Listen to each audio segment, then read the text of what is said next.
সুপ্রিয় শিক্ষার্থীবৃন্দ, সাভার সরকারি কলেজ ব্যবসায় শিক্ষা শাখা একাদশ শ্রেণী 2020-21 শিক্ষাবর্ষের সকল শিক্ষার্থীবৃন্দকে অনলাইন ক্লাসে সুস্বাগত। শুরুতেই সাভার সরকারি কলেজে ভর্তি হওয়ার জন্য সাভার সরকারি কলেজের পক্ষ থেকে তথা হিসাব বিজ্ঞান বিভাগের পক্ষ থেকে তোমাদের সকলকে জানাই আন্তরিক অভিনন্দন, শুভেচ্ছা এবং মোবারকবাদ।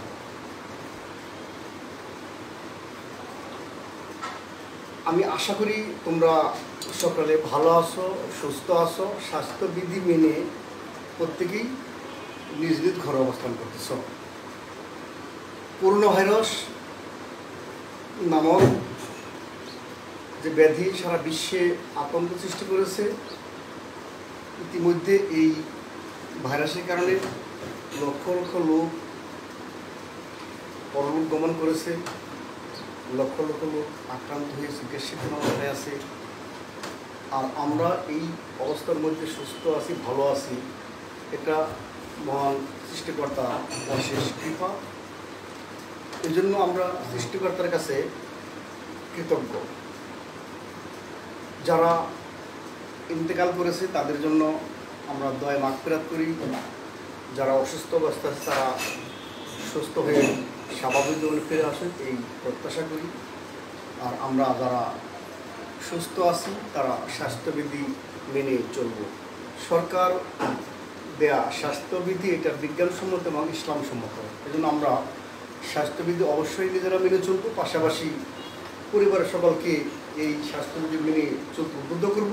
কোথাও কোনো অনিয়ম দেখতে পেলে আমরা সচেতন নাগরিক হিসেবে তাদেরকে এই ব্যাপারে অবহিত করব, যাতে স্বাস্থ্যবিধি মেনে চলতে সবাই উদ্বুদ্ধ হয়। সুপ্রিয় শিক্ষার্থী, আমার পরিচয়টা দিয়ে দেই। আমি মোহাম্মদ ফিরোজ হোসেন, প্রভাষক, হিসাব বিজ্ঞান বিভাগ, সাভার সরকারি কলেজ, সাভার। তোমাদের হিসাব বিজ্ঞানের ক্লাস নেওয়ার জন্য আমি তোমাদের সামনে উপস্থিত হয়েছি।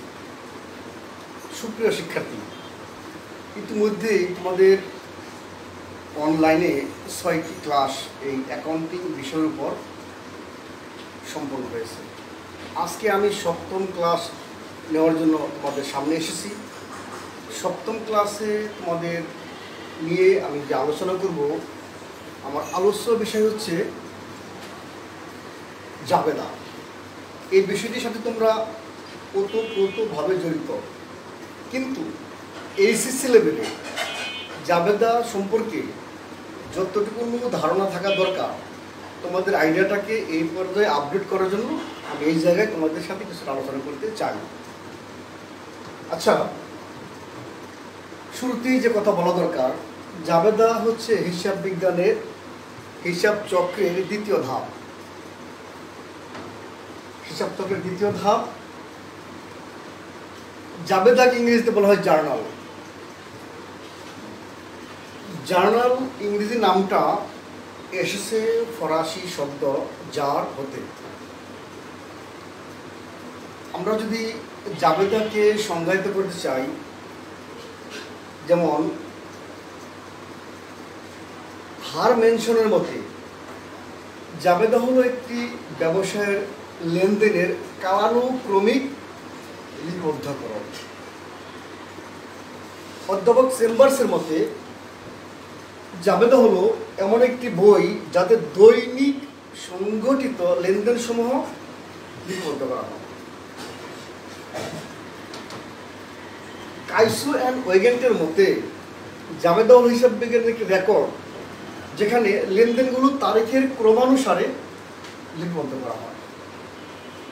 তো সুপ্রিয় শিক্ষার্থী, আমরা জাবেদা নিয়ে যে 3জন স্পেশালিস্টের মতামত ব্যক্ত করলাম, এরই ধারাবাহিকতা আমরা বলতে পারি জাবেদা হচ্ছে হিসাব বিজ্ঞানের হিসাব চক্রের দ্বিতীয় ধাপ। লেনদেন সংগঠিত হওয়ার সাথে সাথে প্রাথমিকভাবে তারিখ অনুসারে ডেবিট ক্রেডিট দেখিয়ে সর্বপ্রথম যে বইতে লিপিবদ্ধ করা হয় সেই বইয়ের নাম হচ্ছে জাবেদা বই, আর এই দাখিলা নাম হচ্ছে জাবেদা দাখিলা। আজকে আমরা জাবেদার উদ্দেশ্য, প্রয়োজনীয়তা, গুরুত্ব, সুবিধা এবং বৈশিষ্ট্য এই কয়টা বিষয়ের উপর একটু আইডিয়া নেওয়ার চেষ্টা করব, আইডিয়াটাকে একটু ডেভেলপ করার চেষ্টা করব। সুপ্রিয় শিক্ষার্থী, আমি তোমাদের সামনে জাবেদার উদ্দেশ্য, প্রয়োজনীয়তা, গুরুত্ব, সুবিধা পয়েন্ট আকারে নোট করেছি। এই জায়গায় 11টা পয়েন্ট উপস্থাপন করা হয়েছে। এই 11টি পয়েন্ট বিভিন্নভাবে যাচাই বাছাই করে উপস্থাপন করা হয়েছে, যাতে এই 11টি পয়েন্টের মধ্যে উদ্দেশ্য, বৈশিষ্ট্য, প্রয়োজনীয়তা, গুরুত্ব, সুবিধা সব কিছুরই অন্তর্ভুক্তি আছে। তোমরা এই 11টি পয়েন্টের উপর স্টাডি করলে একদিকে যেমন জাবেদার উদ্দেশ্য, প্রয়োজনীয়তা, গুরুত্ব, সুবিধা সম্পর্কে জানতে পারবে এবং লিখতে পারবে, তেমনিভাবে বৈশিষ্ট্য সম্পর্কে তোমরা ধারাবাহিকভাবে জানতে পারবে। এবার আসা যাক 11টি পয়েন্টের মধ্যে কী কী বিষয় অন্তর্ভুক্ত আছে। প্রথমত 1 নম্বর, লেনদেনগুলোকে প্রাথমিক হিসাবভুক্তি করো। আমরা সংজ্ঞার মধ্যে বলে এসেছি লেনদেনগুলোকে প্রাথমিকভাবে জাবেদা লিপিবদ্ধকরণ করা হয়। 2 লেখা হয়েছে খতিয়ান প্রস্তুতের ক্ষেত্রে। আমরা জানি খতিয়ান প্রস্তুতের ক্ষেত্রে আগে জাবেদা তৈরি করে পরে খতিয়ান তৈরি করা হলে খতিয়ান নির্ভুল হয় এবং খতিয়ানের ভুল ত্রুটি হওয়ার সম্ভাবনা অনেক ক্ষেত্রেই কমে যায়। 3 লেখা হয়েছে জাবেদা ভবিষ্যৎ রেফারেন্স হিসেবে কাজ করে। সুপ্রিয় শিক্ষার্থী, আমরা ভবিষ্যতে যদি কোনো লেনদেন নিয়ে সংশয়ে পড়ে যাই, সেক্ষেত্রে সংশয় দূর করার জন্য আমরা জাবেদাকে যদি রেফারেন্স হিসেবে তুলে ধরি, তাহলে আমাদের সংশয় আর থাকবে না। এবার 4 কি বলা হয়েছে, জাবেদার মাধ্যমে ভুল ত্রুটি হ্রাস করা সম্ভবপর হয়। অবশ্যই জাবেদার মাধ্যমে যদি প্রথমে জাবেদাভুক্তকরণ করে খতিয়ান ধারাবাহিকভাবে অন্যান্য হিসাবগুলো সম্পন্ন করা হয়, তাহলে ভুল ত্রুটি হওয়ার সম্ভাবনা অনেকটা কমে যায়। 5 বলা হয়েছে জাবেদার মাধ্যমে লেনদেন সংক্রান্ত ধারণা পাওয়া যায়। অবশ্যই আমরা জাবেদা থেকে যদি এটাকে পর্যবেক্ষণ করি, লেনদেন কি ছিল সেটাও জানতে পারবো। 6 বলা হয়েছে জাবেদার মাধ্যমে লেনদেনের সংখ্যা ও অর্থের পরিমাণ জানা যায়। অবশ্যই আমরা জাবেদা থেকে লেনদেনের সংখ্যা যেমন জানতে পারি, ঠিক টাকার অঙ্কের পরিমাণও জানতে পারি। 7 বলা হয়েছে লেনদেনের বিশ্লেষণ করা সম্ভবপর হয়। হ্যাঁ, জাবেদারের মাধ্যমে লেনদেনটাকে বিশ্লেষণ করা সহজ হয়ে যায়।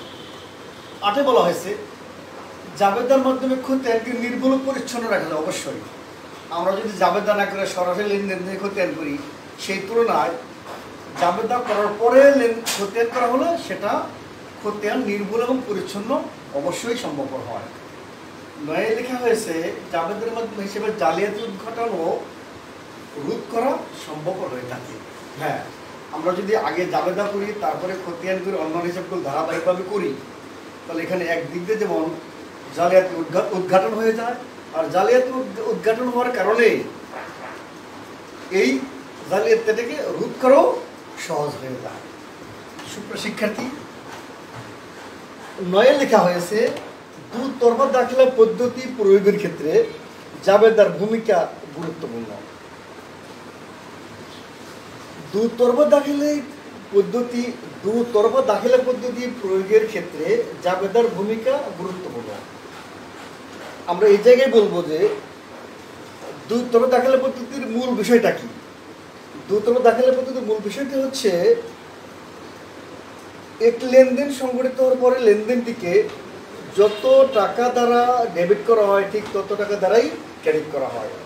সমপরিমাণ টাকা দ্বারা ডেবিট ক্রেডিট করার কারণে এই জাবেদা থেকে খতিয়ান, রেওয়ামিল এবং আর্থিক অবস্থার বিবরণ তৈরি করা হলে উভয়টা সব ধরনের হিসাবেরই উভয় দিক সমান হয়ে যায়।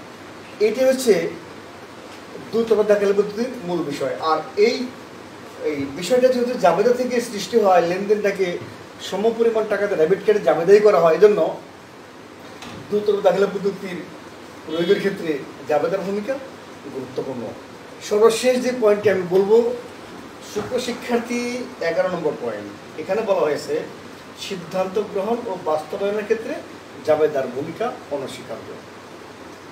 আচ্ছা, আমরা যে 10টা পয়েন্ট আলোচনা করলাম, 10টা পয়েন্টে আমরা জাবেদার উদ্দেশ্য, প্রয়োজনীয়তা, সুবিধা, গুরুত্ব রিয়ালাইজ করেছি।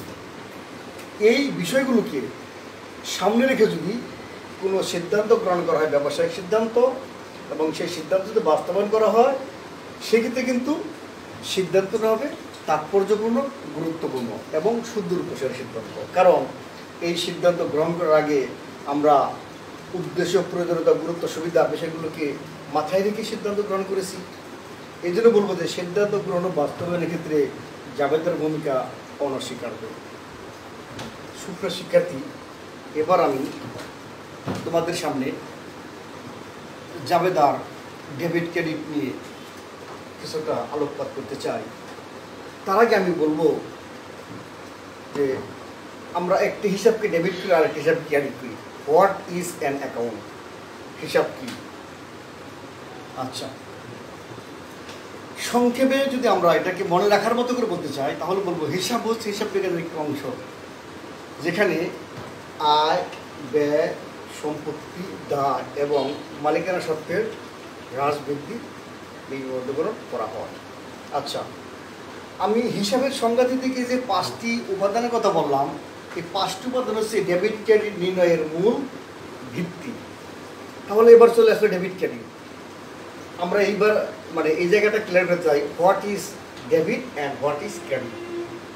তাহলে এটাও আমরা এক কথায় মনে রাখার মতো করে বলবো যে একটি অ্যাকাউন্টের বাম দিককে বলা হয় ডেবিট, আদারওয়াইজ একটি অ্যাকাউন্টের ডান দিককে বলা হয় ক্রেডিট। এই সাথে আমরা শিখে নিই যে what is debit balance and what is credit balance. এটাকে আমরা ঠিক মনে রাখার মতো করে এক কথায় আমরা কীভাবে বলতে পারি, একটি অ্যাকাউন্টের ডেবিট দিকের যোগফল যদি ক্রেডিট দিকের তুলনায় বড় হয়ে যায়, তাহলে ডেবিট দিকের যোগফল ক্রেডিটের তুলনায় যতটুকু বেশি হবে, বেশিটুকুনিকে বলা হয় ডেবিট ব্যালেন্স। আদারওয়াইজ একটি অ্যাকাউন্টের ক্রেডিট দিকের যোগফল যদি ডেবিট দিকের তুলনায় বড় হয়, তাহলে ক্রেডিট দিকের যোগফল ডেবিট দিকের তুলনায় যতটুকু বেশি হবে, এই বেশিটুকুনিকে বলা হয় ক্রেডিট ব্যালেন্স। আমরা শিখলাম জাবেদার সংজ্ঞা, উদ্দেশ্য, বৈশিষ্ট্য, পাশাপাশি সুবিধা এবং হিসাব, সেই সাথে debit, credit, debit balance, credit balance. এবার আমরা আমাদের মূল জায়গায় প্রবেশ করতে চাই, অর্থাৎ হিসাবে ডেবিট ক্রেডিট কীভাবে নির্ণয় করতে হয়। সুপ্রিয় শিক্ষার্থী, হিসাবে ডেবিট ক্রেডিট নির্ণয় করার জন্য আমি যে 5টি উপাদানের কথা তোমাদের সামনে হিসাবের সংজ্ঞা থেকে বলে ফেলেছি, তো 5টি উপাদানই আমাদের এখানে মূল বিষয়। আজকে আমি তোমাদেরকে এই মূল 5টি বিষয়ের সাথে পরিচয় করিয়ে দেব। আমরা 5টি বিষয় উপস্থাপন করতে পারি।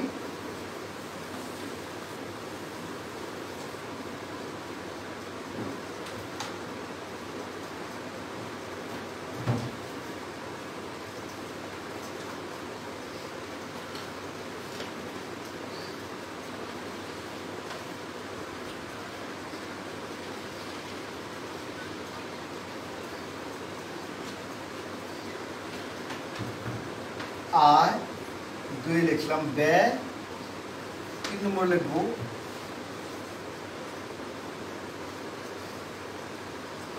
সম্পত্তি, 4 লিখব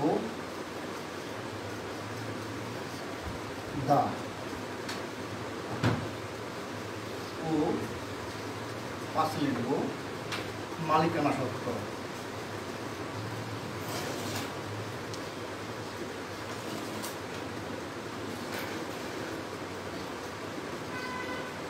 মালিকানা।